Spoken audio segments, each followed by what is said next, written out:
Good morning, everybody. How we all doing? We're sweltering.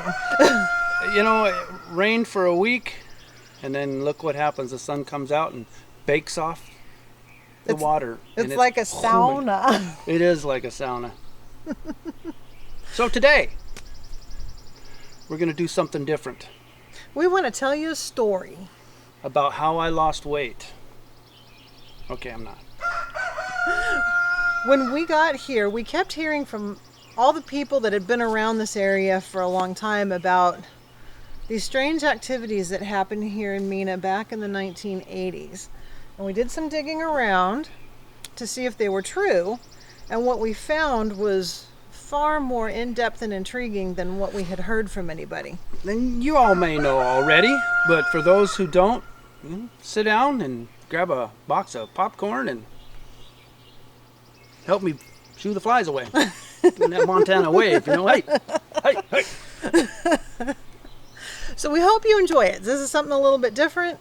If you like it, give us a thumbs up, and please let us know what you think in the comments. We'd love to hear it because, like we said, this isn't your typical travel, hey, we're off doing this video. It's a story. Yeah. And it may be cooking that rooster. You never know. It might be. We haven't killed him yet. Ooh, you got to watch that word. Yet. You can't be saying that word. There's too many. We haven't eaten him yet. We haven't had rooster soup. How's that? All Nor right. have I sicked the dog on it. Yep. Marley's down here waiting, though. Here, let's show you. You're that cute little girl, huh? Sit. Sit. Oh, you're just a good girl. We're sure the little ones in the window, they're getting jealous. Yeah. So, anyways, off to town so we can bring you the story. 18 miles. We'll see you guys in about a nanosecond.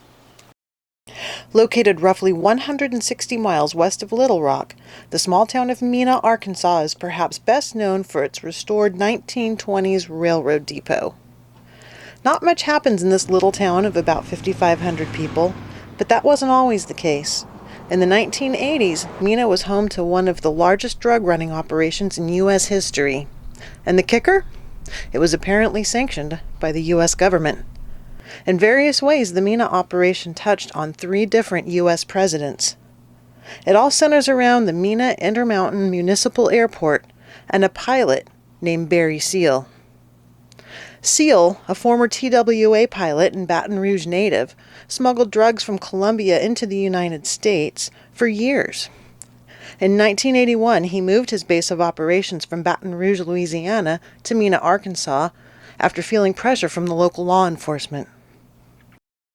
After Barry Seal started his operations in Arkansas, the residents around Mena started reporting low-flying aircraft and gunfire, Latin American men all dressed in camouflage, armed with automatic weapons, and running around in the woods. So the IRS and the Arkansas State Police started investigating into Seal's activities. So in 1984, Seal was actually indicted in Florida on drug smuggling charges for smuggling Quaaludes. And at that point, rather than face 10 years in prison, he decided to turn state's witness and try to become an informant. But the prosecutors weren't interested in cutting a deal with him. And apparently he already had government ties. He flew straight to Washington, D.C., going over their heads, and met directly with 2 members of Vice President George H.W. Bush's task force on drugs. During his testimony to the drug task force, Seal testified that the Medellin drug cartel out of Colombia had struck a deal with the Sandinistas in Nicaragua. In exchange for being able to use a Nicaraguan airport in Managua, the Medellin cartel would then provide the Sandinistas with money to facilitate their drug smuggling operation. Because of Seal's extensive knowledge and his access to the Medellin drug cartel, they decided to go ahead and use him as an informant for the government. So during his time as an informant for the government, Seal flew at least 2 known missions to Nicaragua. The purpose of these missions in his C-123K cargo aircraft had been outfitted with cameras, and they're trying to catch photographic evidence of the Sandinistas smuggling narcotics. And at the time this was going on, the Sandinistas had become known as major distributors for Colombian cocaine. So Seal, he was able to catch some photographs of at least one Sandinistan official and Pablo, I can't remember that guy's name. Pablo Escobar. Escobar, and loading drugs onto the plane. Washington had leaked the photos. And there's only one place that those photos could have been leaked from. So he knew it was going to happen. In 1986, Colombian hitmen gunned him down in front of a Salvation Army halfway house in Baton Rouge, Louisiana. So 8 months after Seal's death, in October of 1986, his plane was shot down over Nicaragua. So apparently it was still being used to run operations for the government. The pilot survived and was captured, and during questioning he said that he was part of Operation Enterprise, a U.S. government operation. And they found documents on the plane that corroborated his story and linked what he was doing to the U.S. government. This was the first evidence they had that linked the operation running out of the Mena airport to the Iran-Contra scandal that happened under President Ronald Reagan's administration. So to understand the enormous whatever's going on in Mena, let's take a look on what's happening in the world at this time. In 1979, the Sandinistas overtook Nicaragua, and the way they did this was by smuggled guns from the Soviet Union.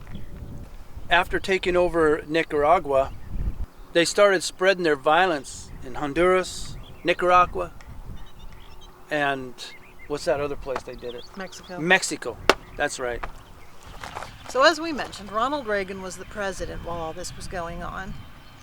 And his official foreign policy was to oppose any kind of revolutionary activities that were being supported by the Soviet government. However, under the 1984 budget resolution, they passed what was known as the Boland Act, and that specifically prohibited the United States from using any government funds to counter the Soviets' activity. So that left Ronald Reagan trying to find a way to somehow get involved and oppose the Sandinistas, but not use U.S. government funds. On November 3rd, 1986, the Lebanese reported in their newspaper, the Al-Shara,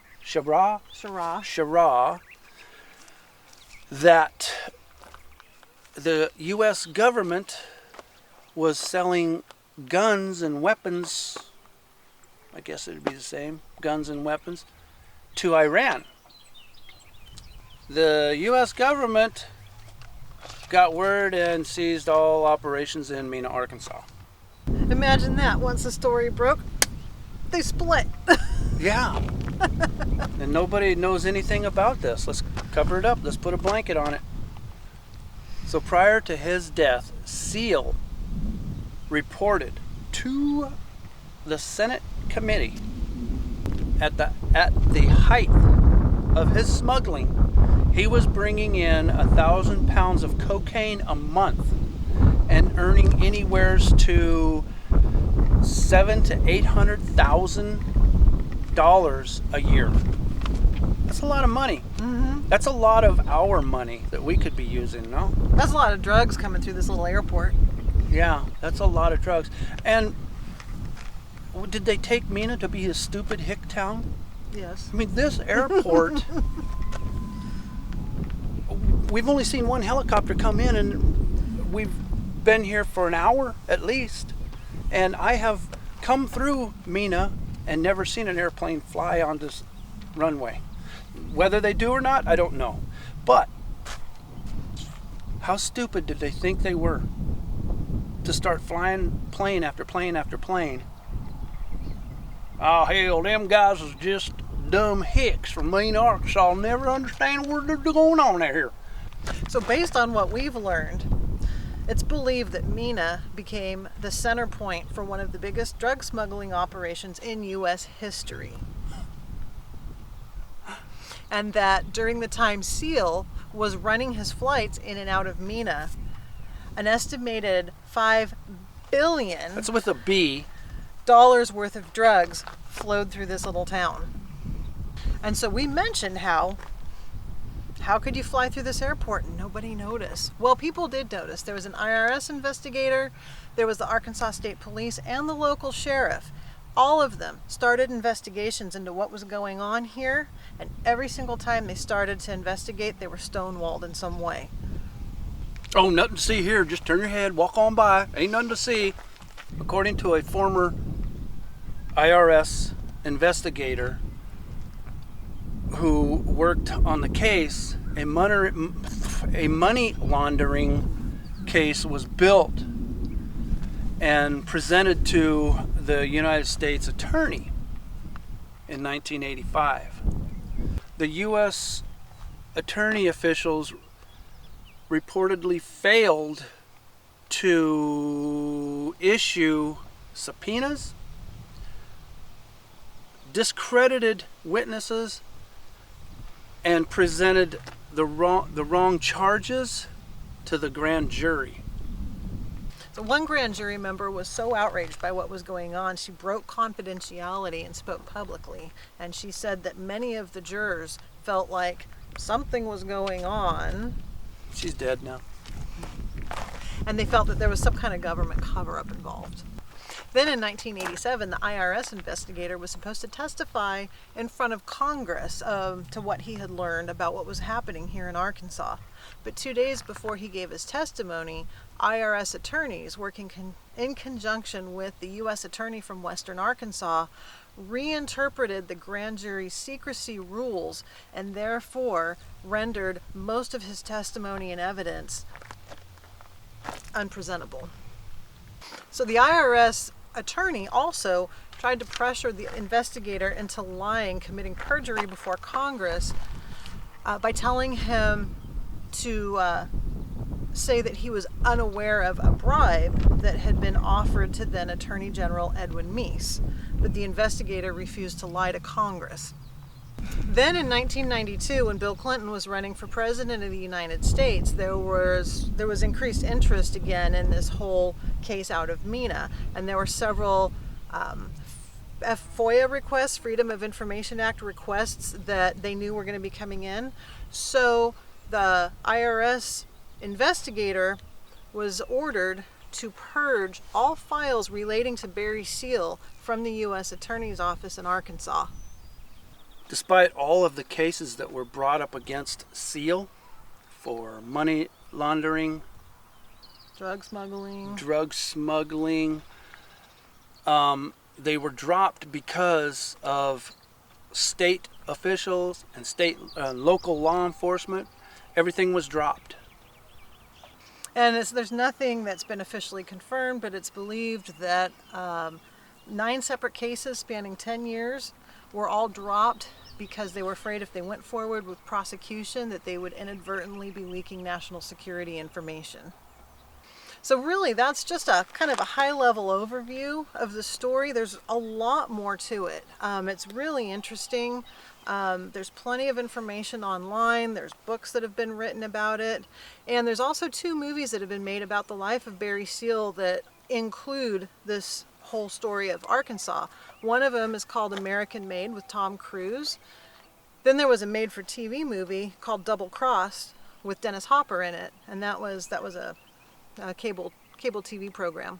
So if you're interested and you want to find out more about the life of Barry Seal, and there's a lot more to him outside just this Mena incident. So I'll put the names of them in the description if you guys decide you want to learn more about it.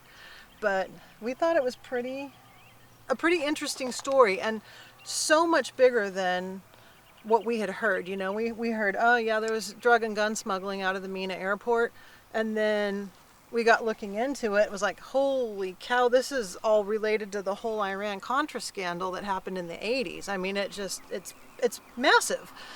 So, Yeah. And lo and behold, Mena, Arkansas airport is back the way it used to be. Quiet. and if you do decide to look into it, there's still an unsolved murder of 2 teenage boys that happened in this area while all this was going on that they suspect is related to this activity, but there's been no proof. So, but that's a whole other story. And now you know the rest of the story. And recently, in the last, I'd say, year, I think it was June of 2020, the FBI finally released 1,000 pages of SEAL's file. And that's all available to look at through public information, although it's believed that the original file is over 3,000 pages long. So there's still a lot more that they haven't released to the public. But they're starting to release some of it because there have been some persistent people who keep asking questions. Well, there you have it. How a tiny little town in Arkansas almost brought down 3 presidents. Mm-hmm. We hope you enjoyed it. Yeah. You'll never find out really what happened because it's been covered up so good. So anyways, next week when you see us, we'll probably be finishing up our last couple of projects on the rig. And by the time you see next week's video, we'll be back on the road. Yep. We'll be back on the road for a couple of months. Yep. Heading west. Yep. We're going to be heading towards the West Coast HDT rally in Idaho. And then spend some time traveling around up in the north part of the country for the summer. Yep. And then back down here. So those are our plans. Again, we hope you enjoyed this week's video. And y'all take care until we see you again.